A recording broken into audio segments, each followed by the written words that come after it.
Perfect. Good morning, everybody. It is exactly 8 a.m. here in Toronto, and I think it's approaching probably 1 or sometime in the afternoon for many of you in Europe. Thank you to anyone who is joining us in an earlier time zone as well.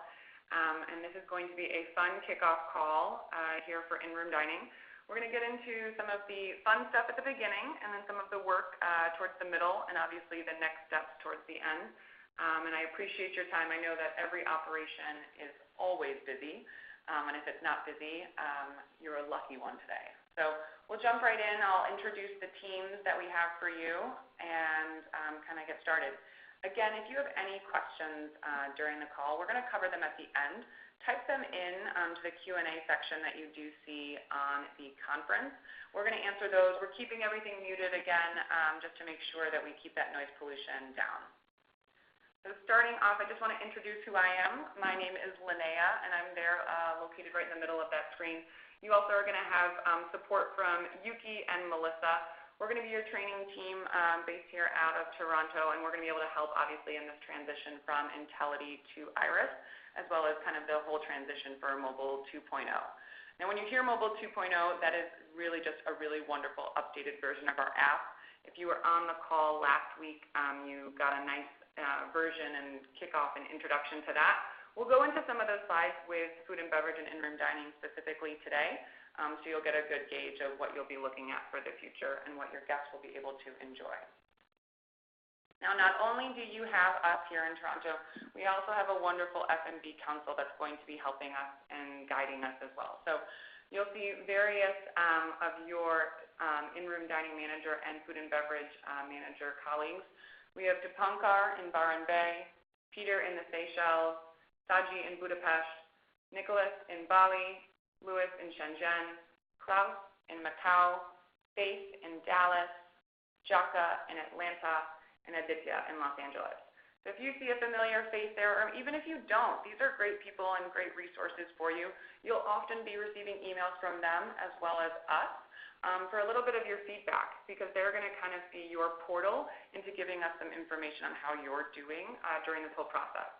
We wanted to make sure that you had enough people and as many people as possible to make sure that you felt supported in this transition, as it is the most significant amount of work, obviously, at the property level for Mobile 2.0.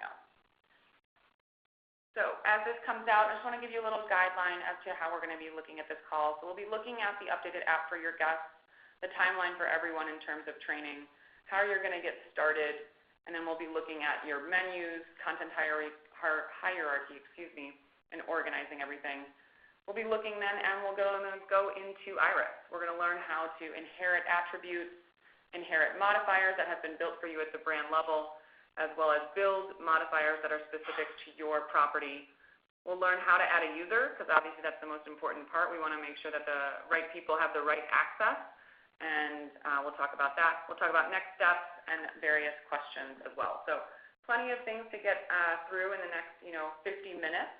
So hope you're ready. Have your little notepad out. And if you don't worry. We'll be sending out how-to guides as well as this deck and a recording later this evening after we do the last call. So you'll have all this information that you can obviously listen to and re-listen to. So don't worry about that. So starting off with the fun stuff, so what are the guests going to see? So really, this new app has a lot richer detail. You'll be able to emphasize your outlets for your guests, and specifically for you, in-room dining will be located right at the top, making it a very easy thing for our guests to navigate. We're going to really make sure that ordering is simple. We've designed our in-room dining experience kind of to be in line with the best takeaway and food ordering apps. For many people, that's Uber Eats, that's Grubhub, that's a lot of different options throughout the world. So we really wanted to make sure that this was easy for each of our guests and that it felt familiar. Because if it feels familiar, they'll get it right, and therefore you can get it right from the operations perspective. We're really keeping things clear as well. We want to make sure the guest knows the next steps so that they can easily modify and adjust their order to suit their needs, and therefore allow you to fulfill it fully. And then obviously, guests always want to know when it will be ready. Now, often they want things yesterday. We all know that. But, in regards to food, that's not going to happen. So they get to know when the food will be getting to their room. And this is all based on the logic that's built in your menu. If you're at a hotel property and your lunch is 35 minutes, that will be based on those items. As well as, if you are in a resort and it's a little bit longer, those 45-minute wait periods, we'll be able to tailor it to you. And moving forward, what does Iris look like? We're going to do a lot of live demonstrations during this kickoff call, so don't worry, we're going to jump into that. And so the main reason we really chose Iris, though, is because it's intuitive and easy to use. Coming as a person who did not build an Intellity before this, it was very, very simple, and there were a lot of things that were similar to Intellity from what I learned from other in-room dining experts.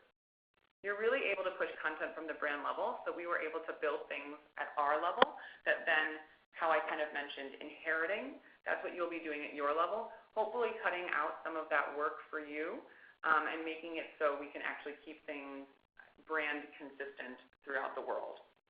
And one of the things really that is our most prized item with Iris is really that it's the improved functionality for future iterations. Everything in digital is all about creating and iterating, and we wanted a platform that in the future we could include imagery for everything. We can really work on our upselling and really make sure that in-room dining is being taken care of and being progressed. We want to make sure that this department is really focused on because maybe it hasn't been in the past, but also it's a really great revenue stream if you can tap into it. So where does that take us now? You now know what's pretty, what this platform kind of has a quick look at, but what does this mean for my team? Because really that's the most important thing to know. So today, obviously May 7th, this is our kickoff call and training number 1. So we're going to get into a few things. Tomorrow, we do have those additional training calls, and this is going to go over translations. Now, this is mostly for multilingual properties, but everyone should be on this call as well.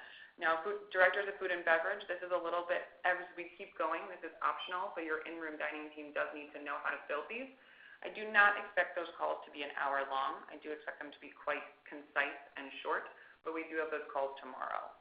Then obviously we move into the next weeks. May 14th and May 21st, we're going to have more calls to go over training on various items. And then obviously you'll see a 2-week break.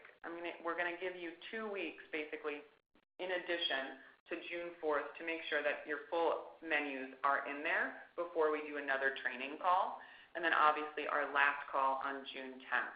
So you're really having about 4 weeks to 5 weeks to really get this done. And then you're going to have additional time to QA. Perfect.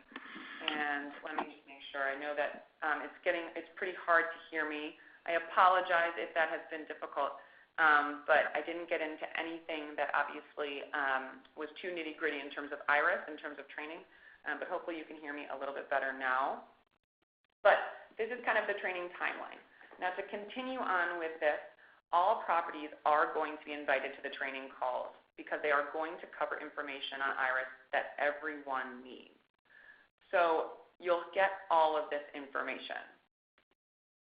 Now there obviously are different properties. So properties with different item level taxes, this is something that's definitely to note. So Iris is going to have the capability to input item level taxes later this summer.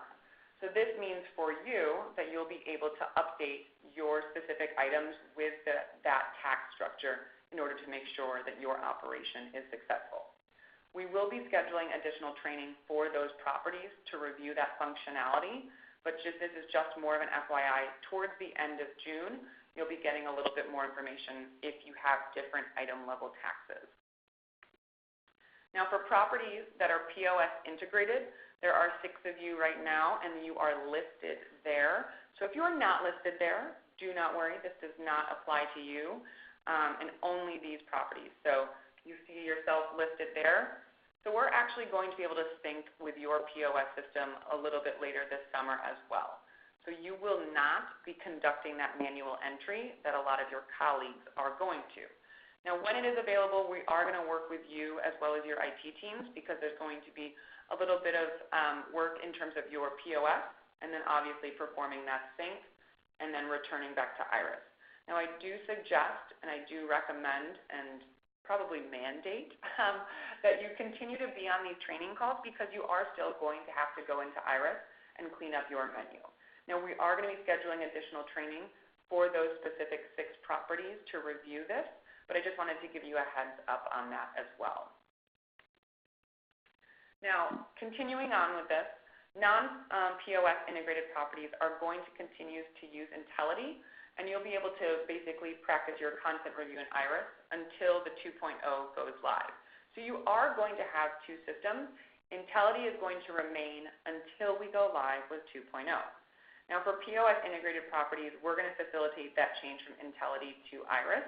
So you'll be having direct contact with us when we need to turn that on. And again, we will be facilitating that changeover. So now that we kind of know where that timeline and kind of how this is going to go for your property, we're going to get started and look at what this looks like in terms of your workload. So we're going to get more into the training aspect of this call. So starting off with content hierarchy.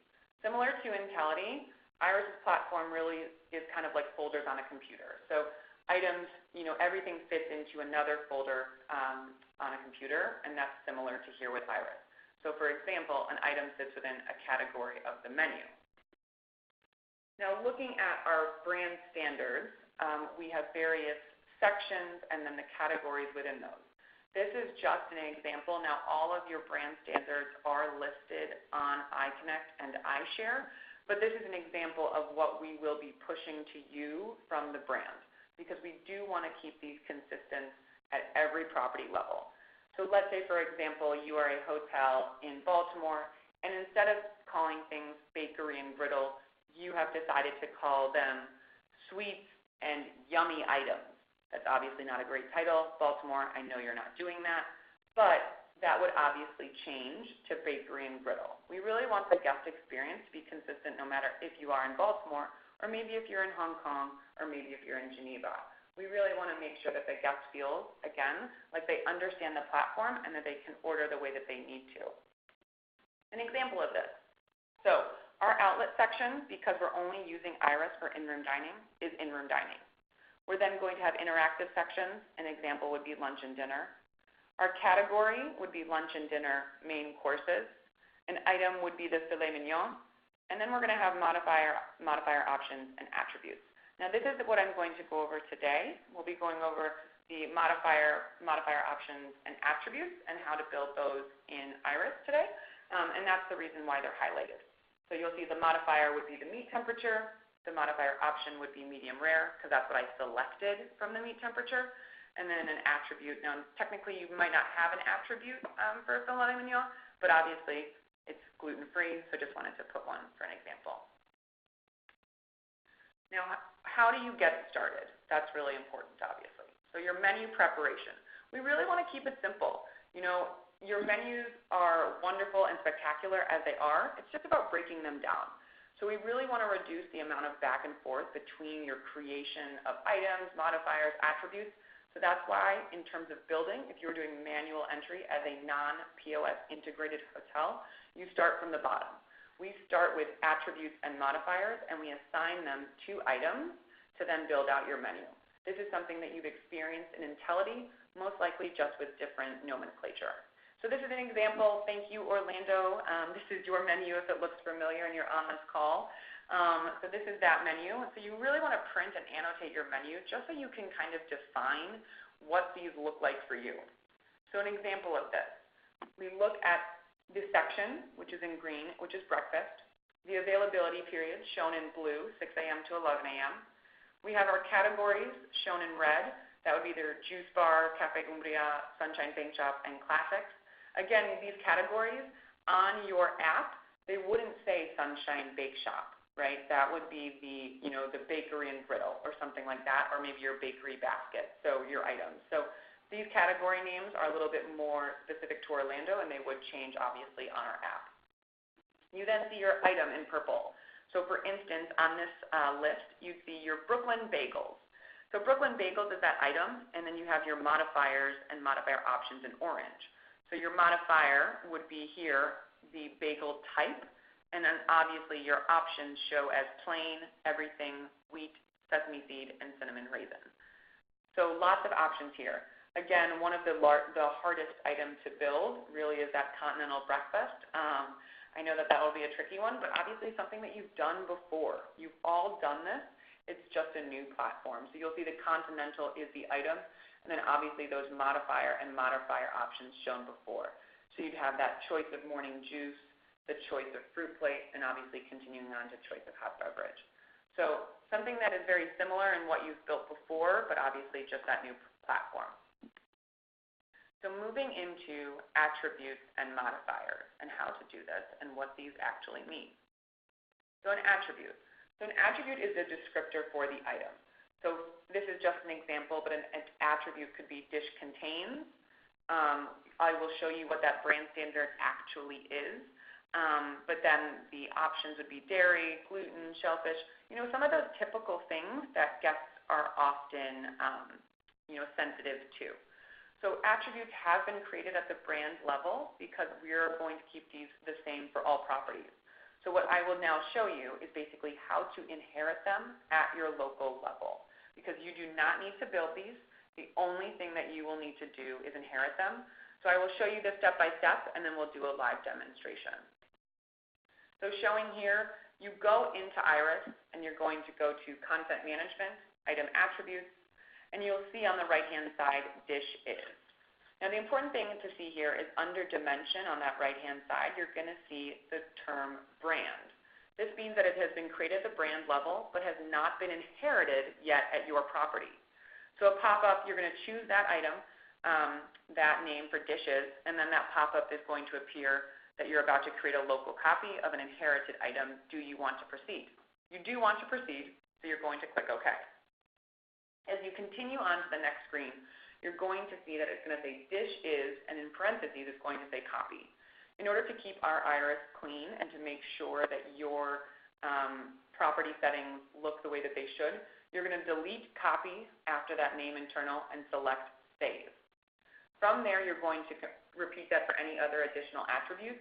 Now you're really going to only have one because we only use one set of a naming system.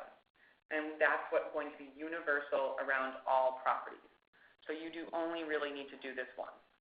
After inheriting that attribute, your property name will appear. So the same way it said brand before, it's now going to say property, Four Seasons Toronto. I used them as that. So now I'm going to show you what that looks like. I'm going to share my Chrome with you, and you'll be able to see that. So now you should actually be seeing iConnect, which is great, and I will actually be jumping into that later. But now, right now, we're in the sandbox setting for Iris. It'll look about the same for all of you, but I'm not going to be in the live environment right now. So I'm going to go to my Four Seasons Toronto just to make sure that I'm at the property so you can see this. So let's inherit that attribute. I'm going to go to Content Management, as it showed in the instructions. I'm going to go to Item Attributes here, and it opens up to Dishes. I see Dishes, and I see Brand Four Seasons. Perfect. I have not inherited it yet. I'm going to click on Dishes. I do want to create that local copy, and now I'm in this. I see this copy here. I'm going to delete this. It says Dishes. The name here, Dish is what will be shown to guests, and it remains the same. And then I see what has already been created at the brand. I see gluten-free, dairy-free, peanut-free, vegan, vegetarian, and egg-free. Now these are all created at the brand and will be universal to every property. You do not need to add an item, an attribute option. You do not need that at all. Now nothing should be added here. This is just for attributes. I'm going to click Save. It's going to take me back to that main screen, and perfect. Wonderful. Glad that I did it right since I'm on a training call. And you'll see here, obviously, it says Property Four Seasons Toronto. So this has been obviously properly inherited. Wonderful. I am done with this aspect. Great. So perfect.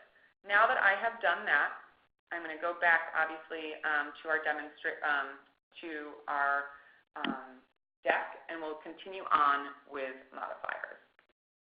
So moving to modifiers, obviously these are options that you can add to an item, something that is obviously very familiar to all of you.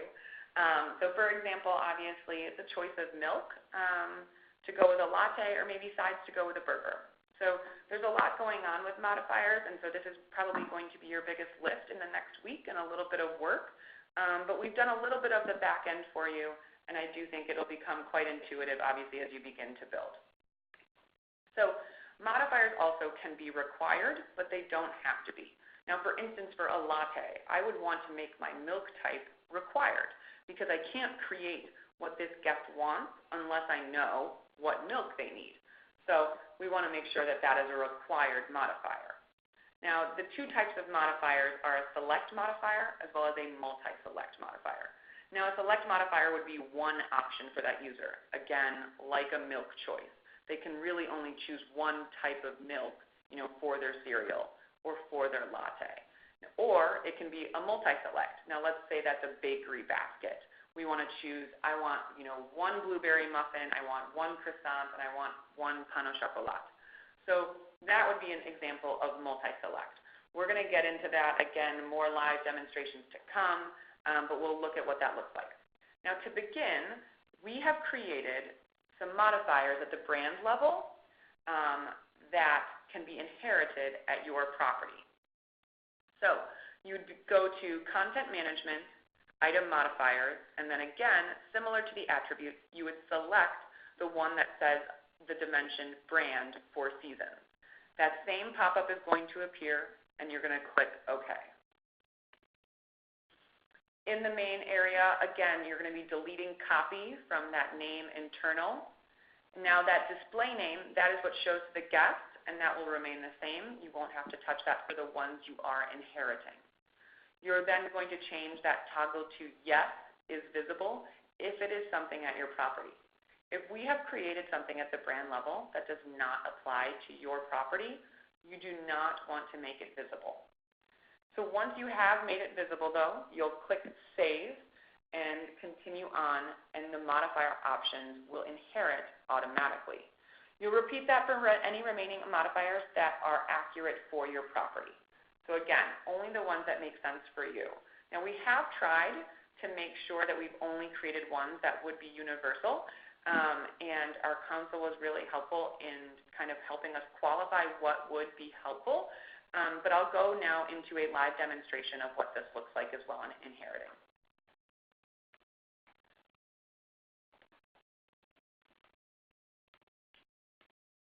Great. So now we are back in Iris, and in the same way, we are now on this left-hand side, I'm going to click on my item modifiers, and I'm going to see everything that was already created as a brand. So I have two examples for you today. So we're going to say an additional espresso shot. Sometimes in the morning, one shot is not enough, and obviously we want to add more. Now, this is a great example of also, different prices that you can add in, which is also something we'll be getting into.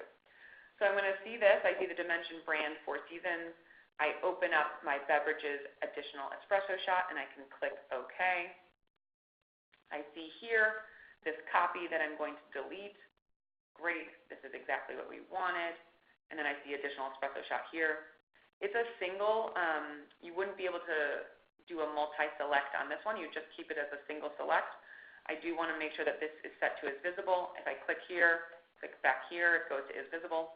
And then I see here additional shots, 2 additional shots, 3 additional shots. Now, obviously, additional shots for a latte does have that additional price included. So we have built that out here, and I'll also be showing you how to do that. But I can also open this up to additional shot if I just click there. Now, let's say it's not $3 at my property. It's actually $4. I can click into this price, and I can click $4. I then would click Save.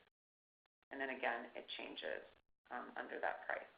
So again, even the ones you're inheriting, if the prices are different, if we built prices in, or if it's not, you're able to change those. So you have that aspect. Then here, you click Save. I go back to this main screen, and perfect. I have inherited that properly. It says Property Four Seasons Toronto. Now another example, again, beverage choice of juice. I'm going to click on this. I obviously do want to inherit that local copy, and this opens right up. Perfect. And then I can delete copy, and then here, choice of juices. Just one choice. Again, it's just a single select. They're not going to choose multiple juices. Now let's say here again, it's not my, I want to add another modifier because I offer carrot juice at my hotel. I can click on Add Modifier Option. I can click carrot juice. If only I could type carrot juice. I want to make sure that this is visible. And great. So then now I can click Save. I have now added this to our list. So once it shows up, perfect. It shows up on my list of 4. I click Save, and it's in my property. So I have these items. So lots of options here. So now that I have done that, I'm going to go back and I'm going to actually show you how to simply create those modifiers as well. Because obviously we haven't created everything at the brand level. You are going to have to obviously create your own. So you again go to that item modifier in GXP. Now GXP is another form of Iris. You'll see it on the first slide, but Iris, GXP, it's the same thing. So you can click Add New Modifier the same way that we just did. You'll add the name and then the display name, which actually shows to the guest. So you'll be able to, if you wanted to change your name internally because it helps your team in a way, you can do that. Again, you'll then be in the name, so you're going to make sure that you list out the exact dining category that you want to use. So making sure that you say breakfast. If it wasn't breakfast, you want to say lunch and dinner. You want to make sure that you're specific with which category this is falling into. So you'd obviously type in this example shows breakfast, choice of bagel. The display name for the guest would be just choice of bagel. It's a single select, and you'd want to make sure that it's set to is visible. Once you click Save and Add Options, you'll be able to add your modifier options, similar to how you saw on Orlando's menu. Depending on the bagel types that you offer, you'd be able to add your modifier options there. And continuing on, obviously adding your modifier options, you continue on in the same way. You have that internal name that doesn't show for guests. You have the name that does show for guests. And then obviously if you need to change, if it was multi-select, you'd have multiple options. And again, a price if it did have an additional, and you'd be able to click Save when finished. Now to show you a couple of examples of this, to continue on with modifiers, this shows your choice of bagel, your modifier options for everything white and sesame. Again, here the additional espresso shot, that's the one that we just went into. That shows your example of a modifier with a price increase with the 3 and the 6 and the 9. And then this shows, obviously, your bakery items, how we mentioned, the multi-select and the various options there. So your croissant, your pain au chocolat, your almond croissant. So those are just some visuals, but what does this actually look like in a live demonstration? Let's look at that as well. So I am back in Iris again, and I am going to build out your choice of bagel. So what this looks like. If bagels are boring, I do apologize. They are my go-to example today. But again, so we're in our modifiers here, and just at the top, we see the Add New Item modifier. So I want to click on this, and this is going to take me to this main screen. Now, we want to make sure that it says breakfast here. And obviously, I've typed this before, so I'm getting the options for me. So you'll see that as you continue on. And this kind of makes things easier. So let's say I've already done my choice of bagel and I want to build out and I'm continuing on. That breakfast is going to automatically prompt and you could potentially choose what you need to and continue on. So it'll help you in terms of being iterative as well as and helping you build your menu. So I'm going to say here, choice of bagel, because this is the only thing that's going to display to the guest. They already know that they're in the breakfast section and category. They don't need to see breakfast again in their display name. So we have the choice of bagel. Now this is just a single select, so I want to make sure that that is just under select. I click is visible, save and add options. So now this takes me to my next screen. You'll see that now I can finally add my modifier options. So here I can then put, let's say I don't even know anymore, wheat, and then is visible. And I can click Save. Now let's say, though, that you also have a cheese bagel. But these cheese bagels are a little bit more expensive. They're just $1 more, but I can then include that price additional. This price is going to be added on to your item price. So then you'll be able to have that, and you can click Save. Now let's say, for instance, I don't think that this exists anywhere in the world, but let's say for some reason you have a steak bagel. This means the steak is into the bagel, they build it, and they bake it, and it's crazy. Now let's say you've had that, and we'll also be talking about this later. Now this is this wonderful new and an innovative steak bagel. Now we want to make sure that this is visible. Obviously there would most likely be a price addition to this. But one of the interesting with this is that we need to know the meat temperature, and that's where this sub-modifier kicks in. So if I am a sub-modifier, these are modifiers that have also already been built that will need to be built, but we need to have the meat temperature, because if that guest would want this medium rare, if they would want this well done, we would need to know that from the guest. So you'd be able to click that sub-modifier option and go back to this main screen and click Save. Here you see obviously steak, choice of meat temperature, and obviously that modifier, that sub-modifier that is needed so they can make sure that your operation runs this properly. Once done, I can click Save, and it's back at the main screen. I can then search for this. So there are going to be a lot of modifiers that you're building. So back in this main screen, I could type in breakfast, and then if I just want to click Search here, I'd be able to get this to this new choice of bagel that's listed right here. And it can kind of narrow things down for you. So making it an easier way to search, as modifiers obviously are pretty extensive and things like that. So I'm going to show you one more how to create a new modifier, and that's kind of your choice of protein, which is similar to that steak option that I just showed you. So if I wanted to do here, lunch and dinner, choice, and obviously I've built this before, so it's showing for me. I have choice of protein. This is kind of what you'd normally see for your salads. If you have that shrimp, if you have fish, we're going to make this a single select again and make it visible. Now, for instance, if I wanted to add chicken here, chicken does not need any sub-modifier. I don't need to know the meat temperature for chicken because we are going to cook that all the way through every single time. And obviously then if I had steak, again, I want to include that meat temperature. You see here. Perfect. Similar to the meat temperature, we do also have the fish temperature as well. So if I had salmon is visible, and then obviously lunch and dinner, we want the fish cooking temperature. So again, we'll see this here. So if those are the three options for your guests, we'll have chicken, steak, and salmon. Now you're probably wondering, Linnea, don't you want to add price? Because obviously each of those will be different depending on the salad. Yes, you do.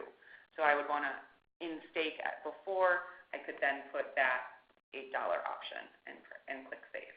Now if it was something that was included, then obviously you don't need to include that price increase, but you can include it there. Once I'm done, I click Save, and I'm back to the main screen. Since we do have multiple pages of these modifiers, I could type in here, choice of protein, and this is going to come up because I've built this multiple times. So perfect. So that's kind of what you're seeing, and you can obviously easily sort to make sure that you're on the same page. Now, that is what it looks like, obviously, for attributes and modifiers, and that's going to be what you're working on for the next little bit of time. Now, before that can happen, obviously, we need to make sure that you have the proper users. Now, to create these, you're going to receive all of your food and beverage leads that were indicated on the survey about 5 weeks ago. They are going to receive an email. I will go into that in a few slides. Those are going to be your next steps. But first, we're going to go over how to actually add those users once they receive that email. Back in Iris, you're going to go to Setup, Users, add user. Again, very intuitive. Continuing on, you're going to add the first name, last name, and then choose from that role ID of what you're going to give to that person. So any of your in-room dining assistant management team should be editors. Your in-room dining manager or food and beverage director should be the publisher. You have one person as your publisher. That's what we'd recommend, so that multiple people are not pushing out content. This, again, should be your in-room dining manager or your food and beverage director. You then need to include the email address of their Four Seasons email address. That will obviously allow them to then sign in later. They do need that email, and they will receive that once you create this user. Create the username. Now for me, Linnea Carlson, I picked L. Carlson. Pick something that you use for other areas so you don't have to remember something new. But again, keep it very simple. Do not add a phone number. You'll see that field, but you do not need to add the phone number. Iris is a wonderful platform in that it is used by other functionalities and where the phone is needed. You do not need to add one. You then click Save to finalize. And then in this next screen, obviously, you'll see that new user created. That person is going to receive an email asking them to finalize the setup for their account. This link exists for 48 hours, okay? So they have 2 days to go in and activate their account. If you do need to resend, because we're all human, we have our off days, we miss the email, it goes to spam, please make sure to check your spam or your junk, please. If you need to, you can always resend. Now, what does this actually look like in a live demonstration? So I am back here. So I'm actually going to now open up the live environment for Iris so you can kind of see what this looks like. Similar, obviously, nothing really has changed. Everything looks similar. Here, let's just say I was in Tunis. Thank you, Tunis. I'm going to go to Setup. I'm going to go to Users here. Once I'm in Users, I can add a user. I would then type in Linnea. Oops.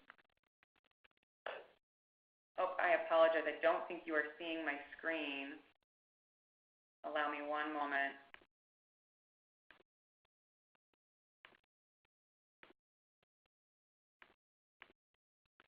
I think you should be able to see it now. Perfect. And Tunis, just so I don't ruin your environment, I'm going to go to my demo property. You're welcome, Tunis, if you're on the line. So back in Setup, obviously I'm going to Setup. I go to Users. And now I can add a user here. I'd be able to add myself. I'm an administrator, so I'm definitely going to do that. Now you're really going to be choosing from editor, publisher, and property admin, okay? So again, your editor, that's who you want your in-room dining team to be, and your publisher, you want that to be your in-room dining manager or your food and beverage director. Again, this is the kind of person that is going to be able to push content. It's your last line. It's your last person to look over everything. I'm going to I'll be able to put my Four Seasons address. I'll then receive an email, my username of L. Carlson, and then I can click Save. I don't need to put my telephone. It already exists, so let's just create a fake email for myself. And then perfect. I now see that this is active, and I will receive an email to that email. And I can see here status active. Now let's say I needed to resend that email because Linnea didn't open it. I go back to that user, resend email. Very simple, very intuitive, but very important, obviously, to making sure that everyone has the access that they need. Now, everything I've just said, it's a lot of information, and you have a lot going on. You have an operation to handle. You're in Bird Street. You're doing a lot of things. So if you need help, what do you do? First of all, Iris has a great need help option. So kind of how you saw every time I opened up Iris, you saw that need help right at the top. I'm going to show you a quick little vision of that, because that actually walks you through each step. And that's one of the greatest things, I think, is that we have a lot of how-to documents that we've created. We have videos that we're creating that you'll also be able to watch. You'll also have access to this demonstration. But again, it's really nice just to have it right there. So if I need help, I can quickly click on Need Help, Content Management. Oh yeah, I forgot how to inherit an attribute. I can click on this, and it's going to take me right to these steps. So I clicked on Content Management. Oops. I now need to click on my item attributes. And then now it takes me here, and I can click on the dish is, and it's going to continue on. So it's a really great way to kind of just have a little bit of a guide right there on Iris. One more thing to actually show you is actually on our iConnect. So I want to show you exactly where that is. So if I went to, your cloud, and you went to iConnect, it would take you to this page. If I went to iShare then, and I scroll down to the bottom, I see Mobile 2.0. This is going to be a wonderful place for you and your team. You can click on my drop-down for Mobile 2.0, and I see the Iris in-room dining training documents, and wonderful. I'm only going to add the ones that you need right away, just because you don't need to be bombarded with information. So now you have how to add a user, the content hierarchy and menu prep, inheriting an attribute, inheriting a modifier, and creating a modifier. You have everything you need to make sure that this week your team can be successful. And then back in that information, what does this mean for you, and what are the next steps? Because once you get off this call, you're back into the thick of things. Importantly, tomorrow, your food and beverage property lead, the one that was signified in the survey that we sent through SurveyMonkey about 5 weeks ago, is going to receive an email from Iris. This is not spam. Please open it. You do need it because from there, your food and beverage property lead will be able to add users and obviously make sure that they have the proper role ID. So again, tomorrow, May 8th, you're going to receive this. If you don't receive this email by 5 p.m. Eastern Time, please please let us know. I'm going to reiterate that in the final email that we send later this evening. But just to make sure that if you don't receive that email, it's because either your email was not filled out properly on that survey, so Iris didn't have that information, or the survey wasn't completed in general. So I can always prompt those emails, but I obviously want to do that sooner rather than later, and I want to make sure that you're all set up to make sure that you're successful. Tomorrow is also a fun day. So we have more calls tomorrow. We have 8 a.m., 2 p.m., and 10 p.m. Eastern Time. And in this call, we will be covering translations. Again, now this is predominantly for multilingual properties, but this is going to be important for everyone to know, especially for the future. Our suggested audience for this is your in-room dining manager or assistant managers, and then your director of food and beverage. This is optional. If you do want to be a part of the call, I am totally open to anything, but I also know that your days are busy and packed. So really your in-room dining management team does need to be on the call. Now, just a little bit of a look ahead, we'll be looking at May 14th. We'll do a quick review there of your attributes, modifiers, and translations, and then we're really going to get into building items, inheriting categories and sections, and again, the call times are listed there. So your suggested audience is that in-room dining manager, assistant managers, and then the director of food and beverage. Again, it's optional. But if you have questions, just let us know. We're always here. Again, you'll see those people, Yuki, Melissa, and myself. We're at the end of the receiving line for the mobile app.helpdesk. I know it looks like kind of like this email, who is this going to, who's actually going to be responding? It's the three of us. And it really allows us to understand where the questions are coming from. Is there something that we didn't explain well, and kind of really consolidate where we get that information. So that's a lot of information. I know that I just talked for a very long time and I explained a lot of items. Hopefully it was clear for all of you. Again, if it wasn't, please let us know. And I really want to get into, if you have questions, I want to take the next couple of minutes, if you can, to type them into that Q&A section. Let us know some of those questions, and I'll wait for a couple minutes as those trickle in. and we'll continue on. So I'll just wait a couple minutes as I see those come in.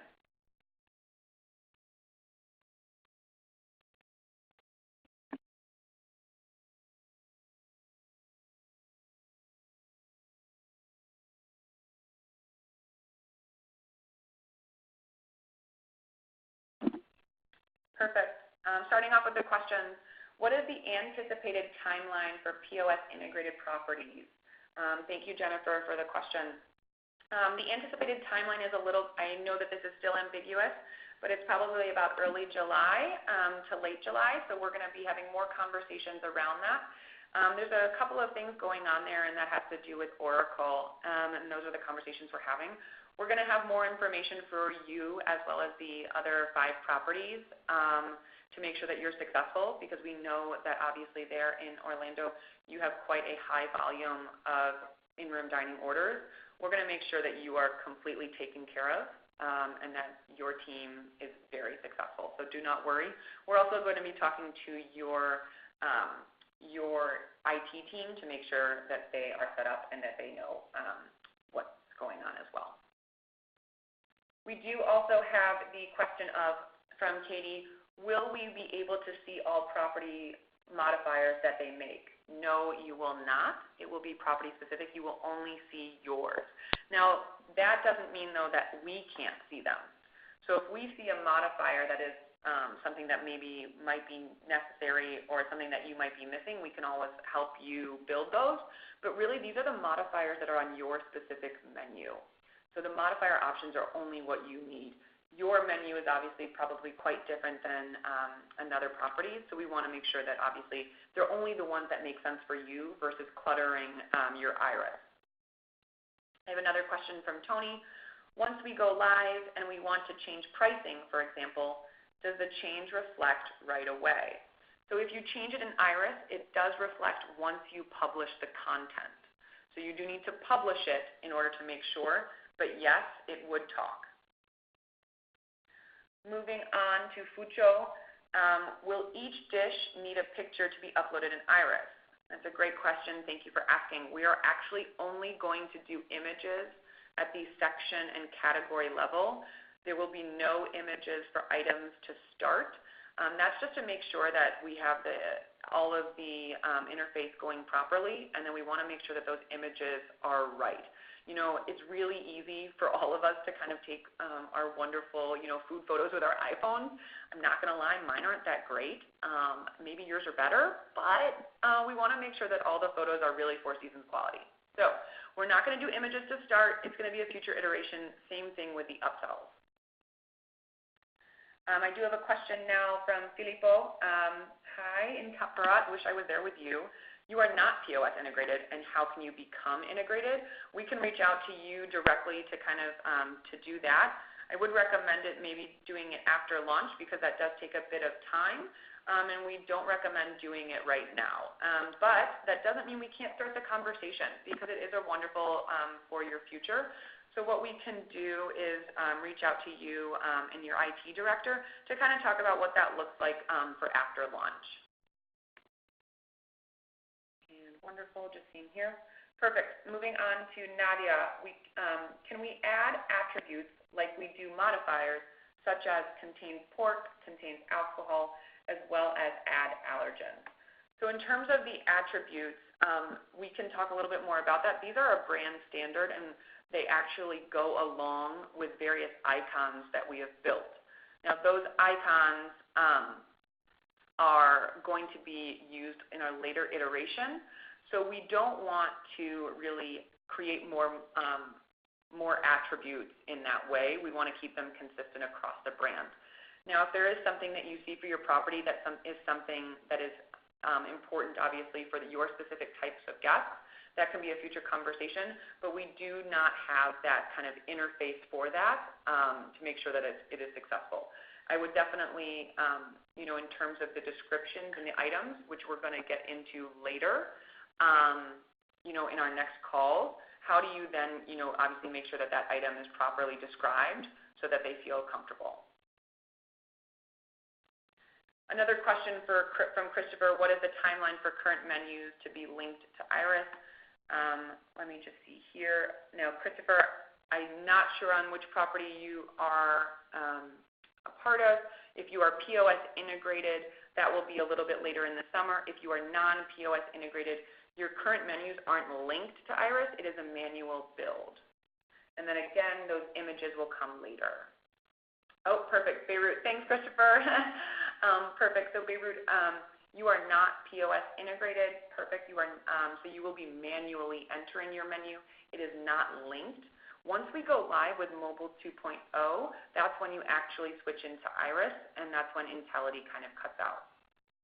Now, to be consistent with time, I know that you're all busy, and I actually don't have any more questions. If those come to you later, again, please send them into that inbox, to that help desk. We really appreciate your time, and thank you so much for being a part of the call. And let me just see here. Let me see if there's anything else that we might need, and I think we are all set. Thank you again for your time. If you need anything, please let us know. And again, send those questions in. We'd be happy to answer them, and you'll be getting an email from me a little bit later today. Hope the rest of the operation goes smoothly, and thanks again.